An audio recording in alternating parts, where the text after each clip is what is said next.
Welcome to Donmar TV News Channel.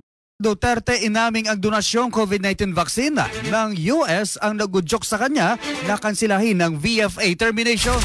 Ibinunyag ni Pangulong Rodrigo Duterte na ang donasyon na COVID-19 vaccine ng United States sa Pilipinas ang isa sa dahilan ng kanyang desisyon para bawin ang termination ng Visiting Forces Agreement. Ayon kay Duterte, give and take lang naman sila at ito ay bilang pasasalamat sa US sa tulong na naibigay sa bansa. Una nang sinabi ni Presidential Spokesperson Harry Roque na may magandang posibilidad na ang itong bakuna ay makatulong sa desisyon ni Duterte na panatilihin ang VFA. Matatandaan na noong nakaraang buwan nang makatanggap ang Pilipinas ng 3.2 million doses ng single shot Johnson & Johnson's Janssen na ibinigay ng Washington sa pamamagitan ng COVAX facility. Ngayong araw makakatanggap ang Pilipinas ng 3 million vaccine doses ng American brand Moderna na personal na sasalubungin ng Pangulo. Ay personal na sinalubong ni Pangulong Rodrigo Duterte ang nasa mahigit 3 million doses ng bakuna na Moderna. Ito ay donasyon ng Estados Unidos sa magitan ng COVAX facility. At sa kanyang mensahe, sinabi ni Pangulong Duterte na labis siya nagpapasalamat sa US government sa naturang donasyon at malaking bagay daw ito para makaengganyo na magpabakuna yung ating mga kabayan dahil aminado ang Pangulo na may mga kababayan natin na may agam-agam na magpapakuna sa ibang brand. Pero ngayon daw, siyempre ito ay US-made na bakuna kaya baka raw makaengganyo ito sa iba na merong pag-aalinlangan sa ibang bakuna laban sa COVID-19. Na ito naman ang bahagi ng pahayag ni Pangulong Duterte.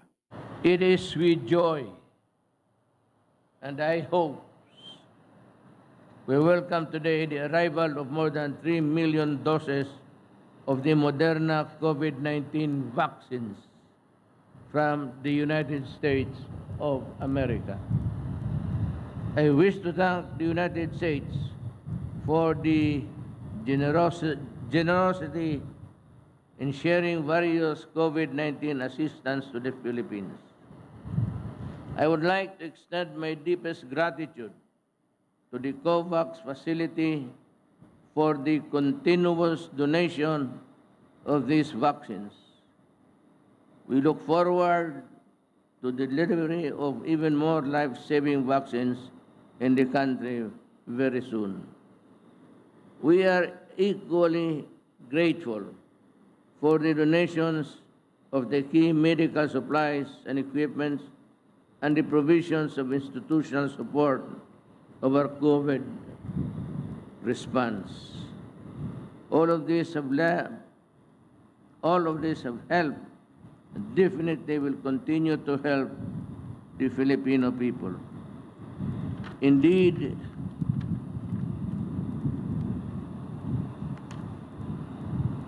the cooperation between the Philippines and the US in overcoming the pandemic highlights the strong and deep friendship between our two countries. Now, ensuring that these vaccines are brought to our people safely in a tedious and difficult process.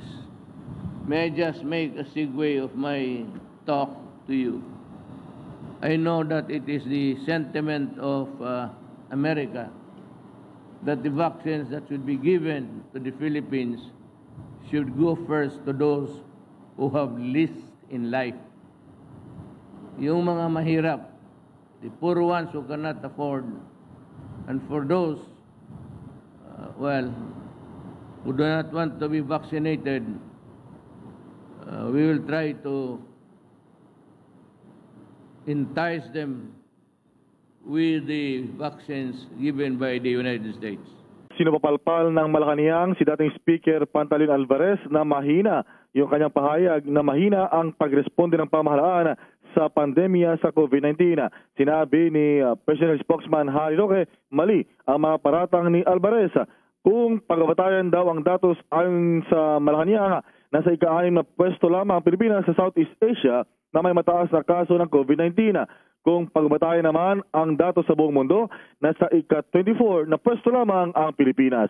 Former Speaker Alvarez said he was disappointed with the President due to poor pandemic response. Is the former speaker right? Hindi po. I will flash again our standing in the international community. Sa lahat na magsasabi na mahina ang response natin, how do you explain the fact po na ngayon sa Southeast Asia, pang-anim na lang tayo?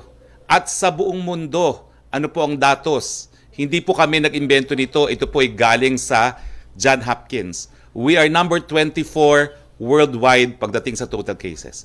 Aktibong kaso, 29. Cases per 100,000, 132. At ang pinaka-importante, we are only 86 in the whole world as far as yung mga namamatay. One death is too much. Totoo po yan. Pero in relation to the whole world, number 86. All those na nagsasabi na mali at mahina ang COVID response, I am sorry, you're wrong, and the data will support us. Palagay na natin totoo yung sinabi. Papalagay na natin totoo yung sinabi ng human rights. Sino nakinabang yan? Ako. Ako ang nakinabang. Pamilya ko. Nakinabang sila dyan sa patay na yan. Sino? Sino nakinabang? Kayo, ang anak ninyo, ang bayan natin ang nakinabang. Sino nalagay sa alanganin? Ako, pamilya ko, yung buhay nila, gagantay ang mga na yan. Ang NUPL ang kumakatawan bilang abogado ng 7 sa mga complainant sa International Criminal Court o ICC na humihiling na buksan ang investigasyon laban sa Duterte War on Drugs. Kamakailan ay muling silang nagpadala ng communication letter kay dating ICC Chief Prosecutor Fatou Bensouda para tanggapin ang karagdagang ebidensya na kanilang isinumite. Kabilang narito ang balita sa mga pahayagan na umano'y nagpapatunay na may nangyaring human rights violation sa bansa. Ito ang kalunos-lunos na sitwasyon ng mga pasyenteng naghihintay sa labas ng Danao Provincial Hospital sa lalawigan ng Cebu. Nakaswero sa ilalim ng mga tent habang nakahiga sa sariling mga folding beds. Paliwanag ni Cebu Governor Gwen Garcia, mismanagement ang nangyari. Nasa maayos pa niya ang healthcare system ng lalawigan at tiniyak nito na walang dapat na ikapangamba dahil kontrolado pa ng probinsya ang sitwasyon kahit patuloy ang pagtaas ng kaso ng COVID-19 sa lugar. It was really mismanaged. Daghan pa mag-space unta ang kabutangan nila inside. Kani bang human nature nga mangita kas labing sayon? Na makanikita na sila, bota lang na sila. And these were actually waiting for test results.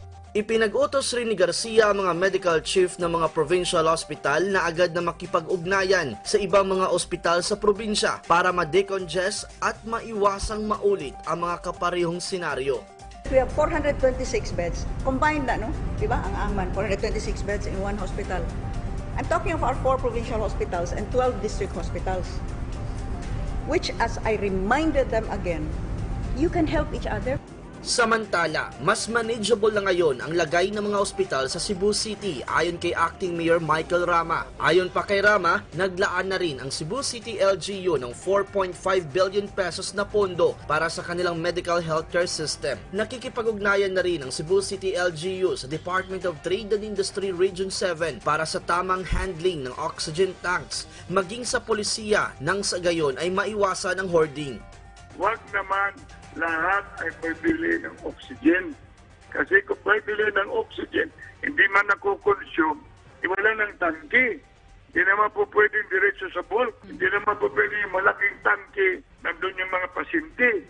Kaya importante na circulation ng tangke has to be as quick as possible. Sa huling tala ng DOH-7, ang Cebu Province ang may pinakamaraming aktibong kaso sa buong isla ng Cebu na umabot na sa mahigit 3,000. 13 sa mga ito ang nasawi.